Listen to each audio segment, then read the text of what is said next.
Здравейте, свят! Аз съм Мимито Сикс. Така, днес съм решила да ви представя една група, известна като Rebel Day, но от превод това значи непокорен или непокорни. Така е дошъл и първият испански сериал, който е пуснат не знам през коя година. Значи, първият испански сериал е Непокорни. Той е сниман по времето на сериала теленобела. С нашите герои Анай, Дулсе Мария, Майте Перони, Алфонсо Ерера и също време Кристофър Уикерман. Така, режисьорът създал този испански филм е, да го представим, Педро Дамян. Това е Педро Дамян, да му честитим. Той е най-добрият режисьор на този испански филм. Хора, осъзнайте се, наистина беше велик филм. Така искам да ви кажа, че в края на миналата година те са били пуснали албум. Rebel Day са били пуснали за края на миналата година албум. Извинете, че се повтарям. Винаги е така. Така, те са пуснали албум наименован Empezar desde Cero.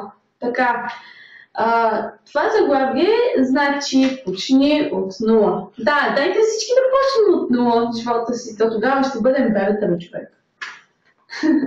Така, първите няколко известни хитчета на цялата група, изпълнена от всичките музикалисти или пък музикални звезди, са Rebel Day, пак на същото заглавие, пак с изваждане от английски Непокорни се казва песента, радвам се.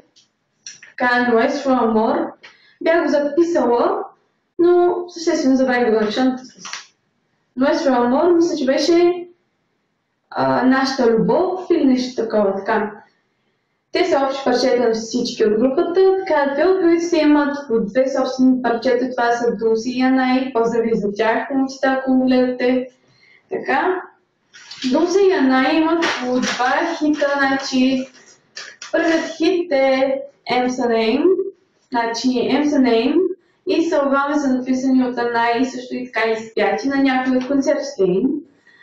Така, вторите два хита са на Dulce Maria и се наричат Fuego no pares y Quedaría todo. Не знам какво означава, не мога да проверя, лаптопът ми е включен, но в момента за да не спирам телефона и пак да го включвам, ще ви обясня накратко. Така, за съжаление, групата се разпаднала точно 2009 година. 2009 бе, хора, какво въобще можем да говорим с 2009 година? Тогава всичко се разпадна. И баба Банга почина, но както и да е, това не ни е темата. Групата се разпаднала от 2010-та, 10-ти, втори месец. Така и аз не се радвам на това, което прочетох, но май е така. Хора, и аз съм съкрушена, но какво да се прави? Животът си е живот.